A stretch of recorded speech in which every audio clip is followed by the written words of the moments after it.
Boa tarde a todos. Sou a Lara Araújo e faço parte do grupo 5, que tem como integrantes, além de mim, André Abreu, Guilherme Antunes e Rebeca Chagas. Nós vamos falar sobre o artigo que tem como título Análise dos métodos de redução de arrasto e mecanismos de turbulência. Antes de entrar no artigo em si, eu vou falar um pouco sobre a força de arrasto. O arrasto acontece por causa do atrito entre o corpo que está em movimento em determinado fluido. Ele pode ser entendido, então, como a resistência que o fluido oferece ao movimento do corpo. A fórmula para ela ser calculada é essa aqui, onde Fd é a força de arrasto, menos meio é uma constante que nos diz que a força é na direção oposta da velocidade, ρ é a densidade do fluido, Cd é o coeficiente de arrasto, A vai ser a área frontal do objeto que está empurrando o fluido e V é a velocidade do objeto que está se movendo. No regime turbulento, o fluido ele precisa superar maiores forças e com isso acaba consumindo mais energia.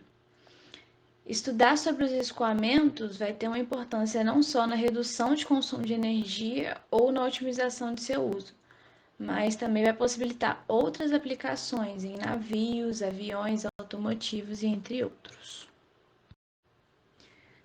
O estudo da redução de arrasto se mostra muito relevante ao observarmos, por exemplo, o seu impacto sobre o consumo de energia. O artigo cita o exemplo de um barco submerso, onde a força de atrito pode ser responsável por até 80% do total de resistência que o fluido sofre. E pesquisas mostram que se essa resistência é reduzida em 10%, a velocidade e a distância do barco aumentam cerca de 3,57%. Então, o arrasto tem grande influência no consumo desses navios. Quanto maior a força de arrasto, maior precisará ser a força exercida pelo motor para se deslocar e, portanto, maior o consumo. Essa tabela, retirada de um outro estudo, mostra a média anual de consumo de combustível para 3 tipos de navios.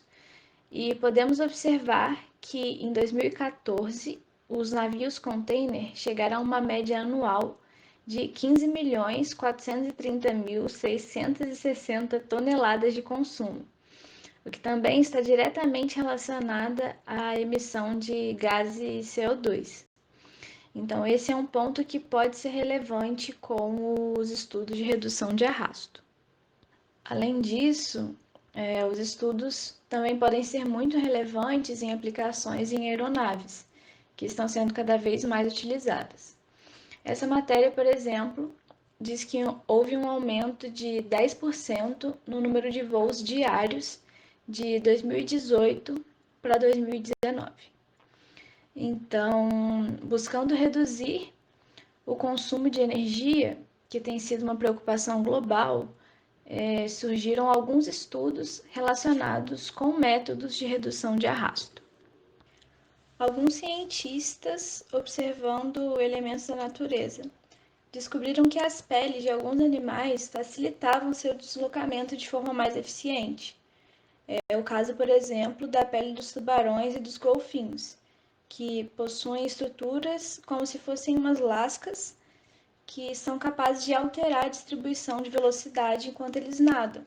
E isso resulta em menos arrasto e uma velocidade mais alta. A seguir, será explicado com mais detalhes como esses animais conseguem diminuir suas forças de arrasto e também serão apresentados outros métodos de redução. Boa tarde, meu nome é Rebeca. Eu vou apresentar a parte dos métodos de redução de arrasto.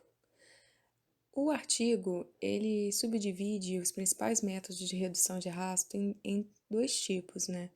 O métodos biomiméticos, que podem ser do tipo tubarão, minhocas e golfinhos, e outros métodos, que são, no caso, microbolha, superfície vibrante, revestimento e dispersão de polímero. Dentro do grupo dos métodos biomiméticos, podemos definir a biomimética como imitação da vida. A sua definição ela já está na própria palavra, bios, vida, e mimesis, imitação. O método biomimético ele pertence a uma área altamente multidisciplinar, o que representa uma gigantesca base de dados de soluções inspiradas em sistemas biológicos para soluções de problemas de engenharia, desde que sejam unidos à funcionalidade, à estética e à sustentabilidade. Existem vários exemplos de estudos da biomimética. Relacionada à mecânica dos fluidos, nós temos na parte inferior do slide alguns nadadores. Uma das aplicações mais importantes e conhecidas também é a aplicação da imitação da pele de tubarão nos macacões para os nadadores. A textura utilizada nos macacões, ela se assemelha aos pequenos dentes dérmicos que cobrem o corpo do tubarão, o que permite reduzir o atrito hidrodinâmico, fazendo com que o nadador nade mais rapidamente e com menos esforço. A aplicação desse método, ela não fica limitada a desenvolvimento de roupas para natação. Ela também é muito utilizada em revestimentos para carros, aviões, entre outros meios onde se tem como objetivo a redução do consumo de energia e, consequentemente, a diminuição do consumo do combustível, o que aumenta o lucro da empresa responsável pela aeronave, visto que se você vai gastar menos combustível, você coloca menos combustível no avião e aí você pode aumentar a quantidade de carga paga ou passageiros, dependendo do projeto, dentro desse mesmo voo. Outra aplicação bem comum dessa ideia é utilizado em cascos de navios, lanchas e etc., já que as estruturas submersas dos navios elas apresentam algumas incrustações que podem aumentar a resistência ao movimento, diminuindo a velocidade e acrescentando bastante no custo dos combustíveis. A utilização de uma superfície irregular nesses cascos reduz a proliferação dessa vida marinha incrustada nos cascos e também facilita a limpeza no momento da retirada desses itens. Essas configurações geométricas proporcionam um padrão de fluxo aerodinâmico que reduz o fluxo turbulento e mantém um fluxo laminar. Outra aplicação dentro do grupo dos métodos biomiméticos está relacionado com a ideia da lubrificação da pele da minhoca. A pele delas produz um muco, que faz com que a superfície do corpo dela fique mais uniforme, visto que ela possui anéis ao longo da superfície do corpo dela. Além disso, esse muco tem a função lubrificante, o que faz com que a minhoca escorregue mais facilmente entre os sedimentos do solo. Como já sabemos, os corpos aerodinâmicos ou hidrodinâmicos criam um padrão de fluxo que reduz o fluxo turbulento e mantém um fluxo laminar. Nas figuras abaixo, temos o exemplo do corpo de um golfinho e podemos observar que a sua estrutura é semelhante ao segundo exemplo da segunda figura, onde mostra que uma pequena zona de turbulência é formada no final do corpo. A pele do golfinho, ela tem um comportamento interessante. Quando o mesmo está a baixa velocidade, a pele tem um comportamento de liso, de uma superfície lisa, e em grandes velocidades, a pele dele se deforma para absorver as turbulências, o que faz com que este animal alcance grandes velocidades e apresente baixa resistência. Por outro lado, também, no processo de natação dos golfinhos, os olhos deles secretam um líquido que cobre toda a pele, tendo então como uma propriedade lubrificante que reduz a força de atrito enquanto o golfinho está nadando. Agora eu passo a palavra para o meu próximo colega, que vai explicar melhor sobre os outros métodos que são utilizados com objetivo para a redução do arrasto. Boa tarde a todos. Eu sou Guilherme Antunes, do curso de Engenharia Mecânica, Estou aqui juntamente com os meus colegas André Abreu, Lara Araújo e Rebeca Chagas, falando um pouco sobre um artigo focado na redução de arrasto. Me foi destinado a parte onde podemos falar sobre métodos alternativos de redução de arrasto, onde contempla a Groove Surface, a Flexible Walls, as microbolhas e a superfície vibrante. Há também algumas formas alternativas de metodologia para redução de arrasto.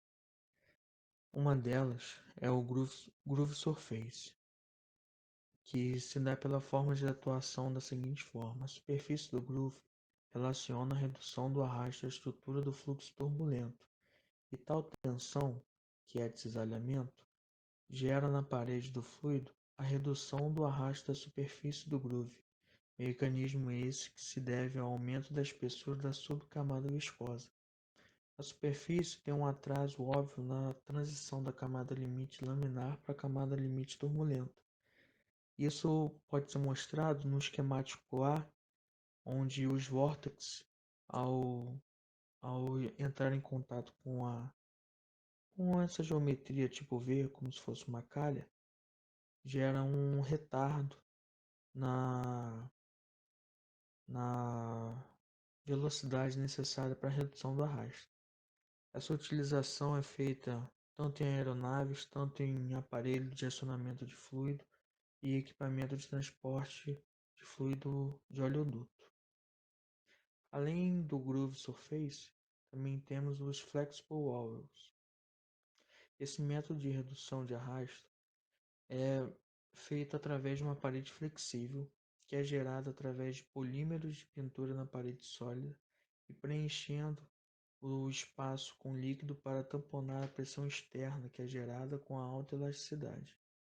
O mecanismo de redução de arrasto gerado nessa parede flexível é focado no aumento da espessura da subcamada viscosa da parede, que faz com que a transição seja feita da camada limite para turbulenta na região externa do ambiente.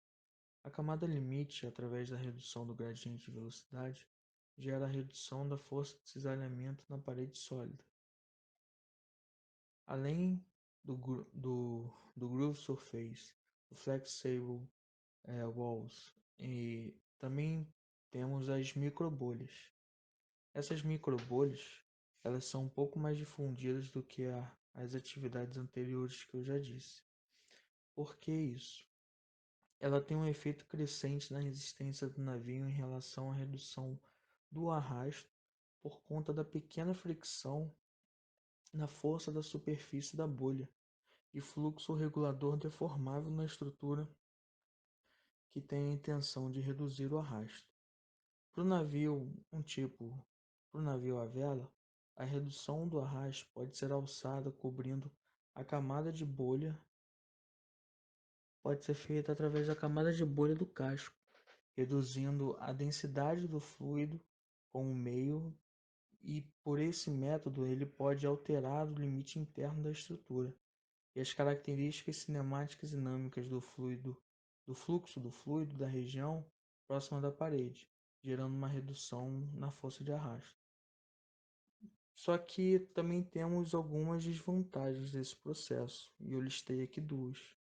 Uma desvantagem é que as bolhas elas cobrem a superfície do casco e elas não são estáveis e são vulneráveis a rachaduras para gerar ruído e força com o ruído e essa instabilidade das bolhas, elas fazem com que a sua força de arrasto possa ser aumentada e não diminuída.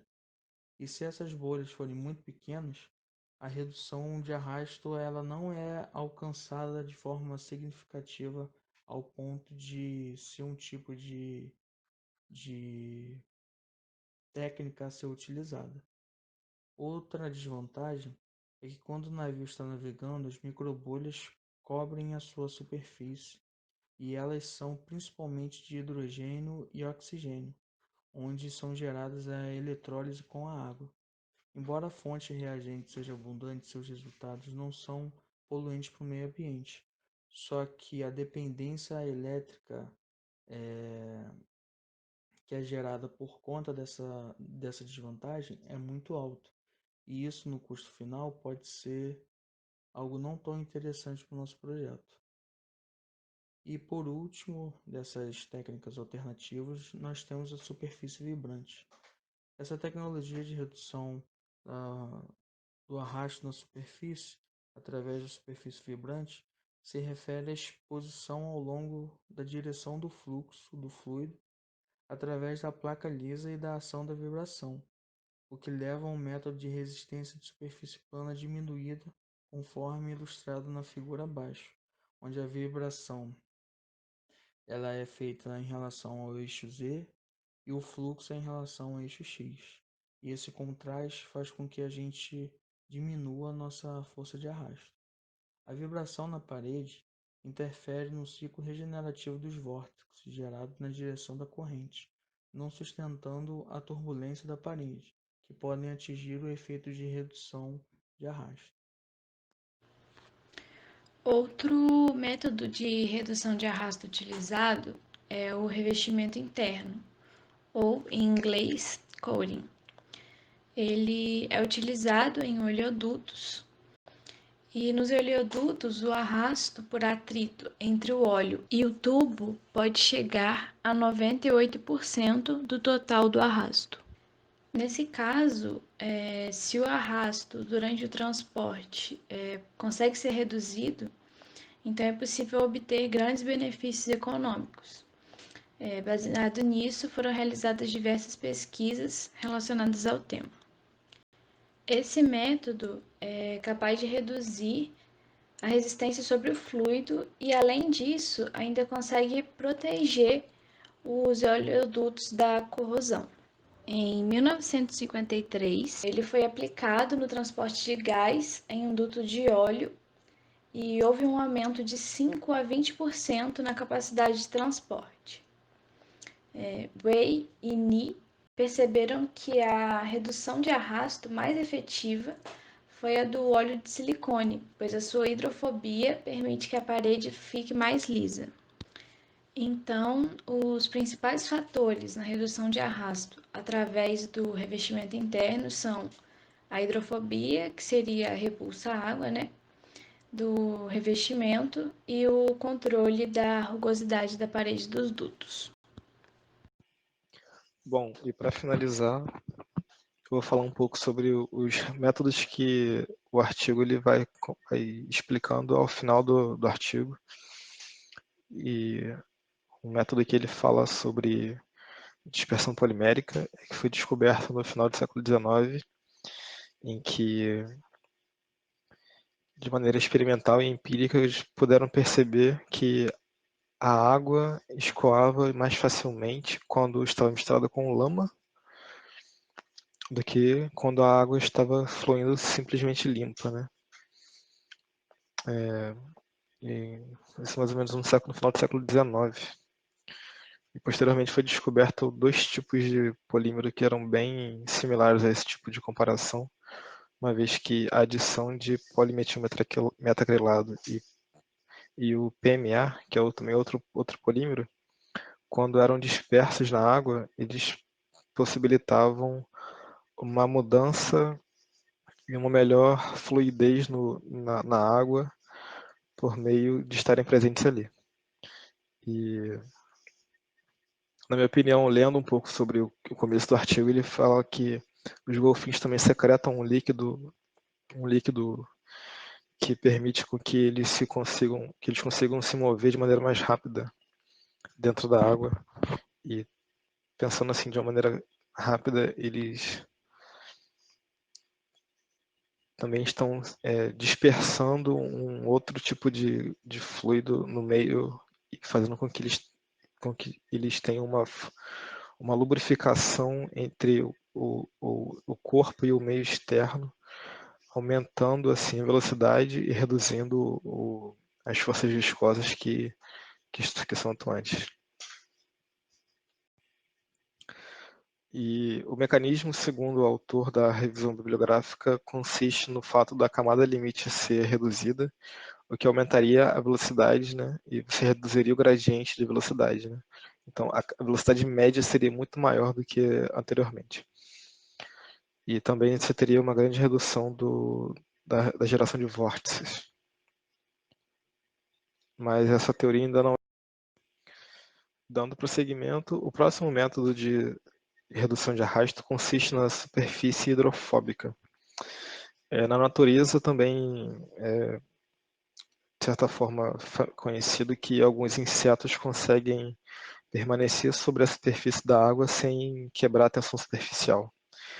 Esse método seria similar, em que vasos capilares sustentariam o fluido sem quebrar a sua tensão superficial, fazendo com que o fluido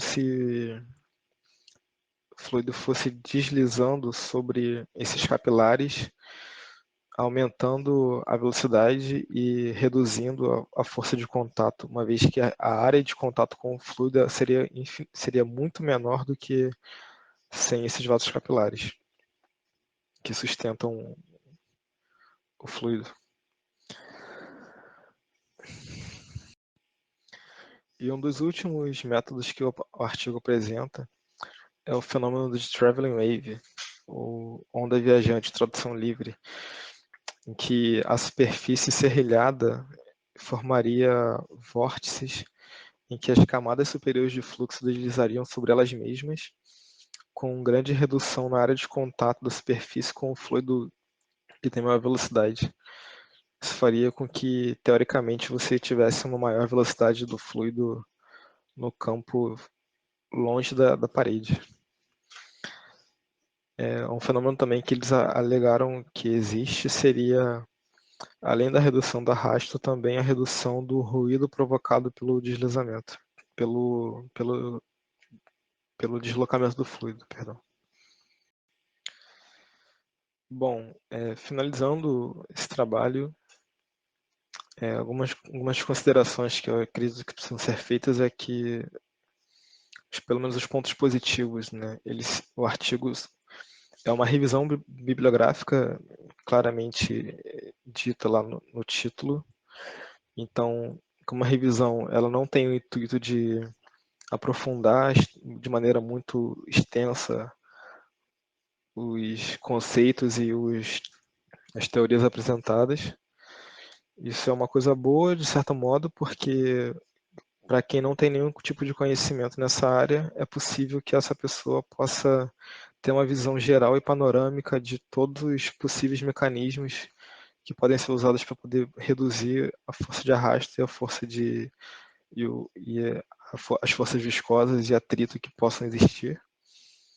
E você permite que essa pessoa possa